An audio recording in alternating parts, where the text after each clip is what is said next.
Hey yo, what's up sa inyo mga kapenyo? At today meron na naman tayong breaking news about nga dito kay Coach Nonoy Neri. Nagbigay nga siya ng advice dito kay Jarrell Casimero na kung saan na ambush interview nga siya dito sa Davao kanina lamang. At tara mga kapenyo, wag na natin patagalin at sabay-sabay natin panoorin dito nga kay Boxing Talk TV.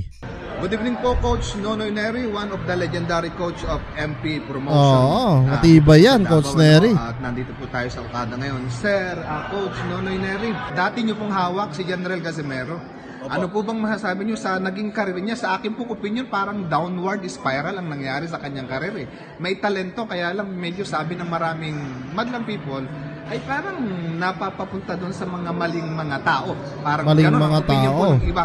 Kayo niyo po, ano pong opinion po niyo dito sa karir po ni General Casimero? Sa akin mga kapenyo, sasagutin ko lang bago sagutin ni Coach Nonoy Neri. Para sa akin, hindi naman napunta si General sa maling tao. No? Ang mali lang talaga is wala lang siyang conditioning coach. Kasi kung napunta siya sa maling tao, katulad na lang kay Kuya Lods at kila Boss Rich doon sa mga kasamahan niya ngayon, hindi naman nanalo yan. Tsaka lagi nga sinasabi ni Jarrell Casimero, di ba? Nung lumipat ako, nang nawala ako sa MP Promotion, nagkaroon na ba ako ng talo? Which is totoo naman, wala pa naman din siya talagang talo. No? Na kung saan, yun nga lang, yung promoter niya, hindi makahanap ng magandang laban din para kay Jarrell. Kasi nga naman din, yung mga naging laban din ni Utol Jarrell kay Akaho, kay Uguni, kay Pilipos, hindi talaga niya natapos or yung iba hindi maganda yung ending, no? Na kung saan talagang nahirapan din, no? Nahanapan na magandang kalaban etong si Jarrell kasi nga hindi naging maganda yung pass niya. Ngayon mga kapenyo, nananalo siya kay Saul Sanchez. Ang matindi naman dito, binabash naman siya ng mga Hapon ngayon. Tapos binigyan pa ng 1 year dahil nga sa pagka-overweight niya. Which is tama lang naman para mapagbayaran din niya yung kanyang pagkakamali. Pero I don't think na napunta siya sa maling tao. Sige, tara, pakinggan naman natin yung magiging sagot ni Coach Nonoy Neri kung maling tao nga ba yung mga nasamahan ni Jarrell. Sorry, yung oo nga naguguluhan din ako So, hindi ko alam kung sino yung mga taong pwedeng makasama niya in the future. Okay. Sana kaibigan ko si Jarrell. Sana in the long run makahanap siya ng mga totoong tao. Yun, mga okay. advisor sa kanya. Kasi sayang Opo, magaling magaling. Nandun na lahat. Nag-gifted si napaka-gifted na yung Jarrell.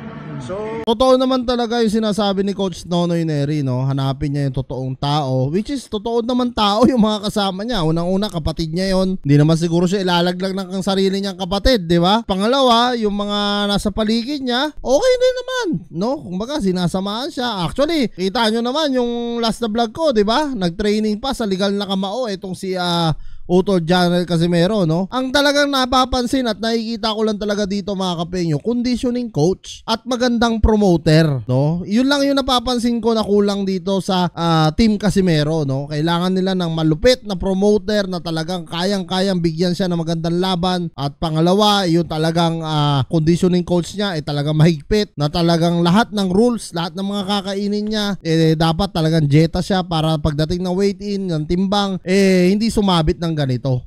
ma-advise ko sa kanya, hanap lang siya ng totoong kaibigan, hanap siya ng mga advisor niya, ng totoong advisor, para lalong ma-level up yung future niya. Sana sa team. Oo nga yun ang totoong sinabi dito ni Coach Nonoy Neri, no?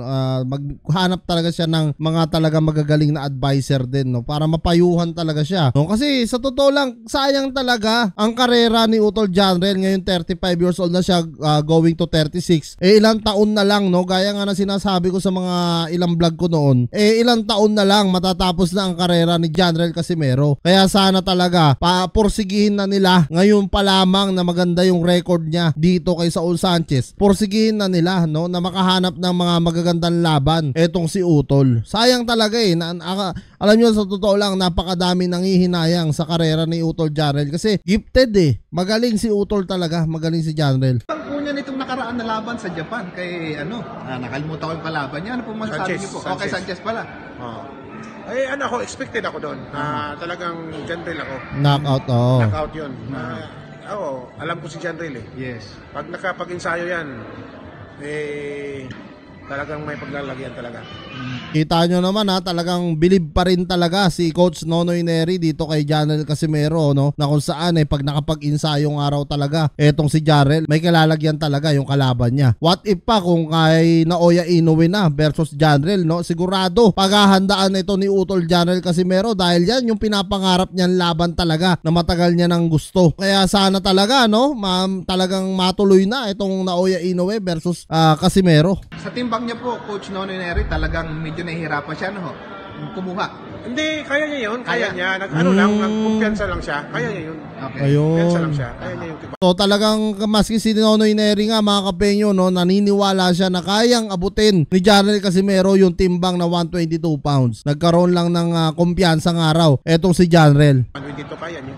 Yan. Kumpiyansa lang. Apo, maraming salamat po Coach Nonoy Neri sa ambush interview. Ano? Alam kong pauwi na po kayo. Congratulations po sa mga naging laban nyo dito sa Okada. Hindi ko napanood yung iba pero panonoorin ko ng replay. Thank you, Pastor. God bless you po sa inyo, Coach Nonoy Neri, one of the legendary coach ng ating pong Philippine boxing. Ano? Salamat po. So yan mga kapenyo, ano nga masasabi nyo dito sa ambush interview kay Nonoy Neri na talagang malupit nga raw talaga etong si Janel Casimero, lalo na pag nakapag-insayo at naniniwala siya na talagang kayang-kaya naman abutin talaga ni Janel ang 122 pounds at kahit hindi pa siya umakyat sa mas mataas sa timbang, yakang-yaka pa daw ni Utol Janel ito. Comment nyo na lang down below lahat ng mga opinion nyo mga kapenyo at lahat-lahat po yan mababasa ko. Maraming salamat mga penyo at kita-kita tayo sa sunod kong reaction videos.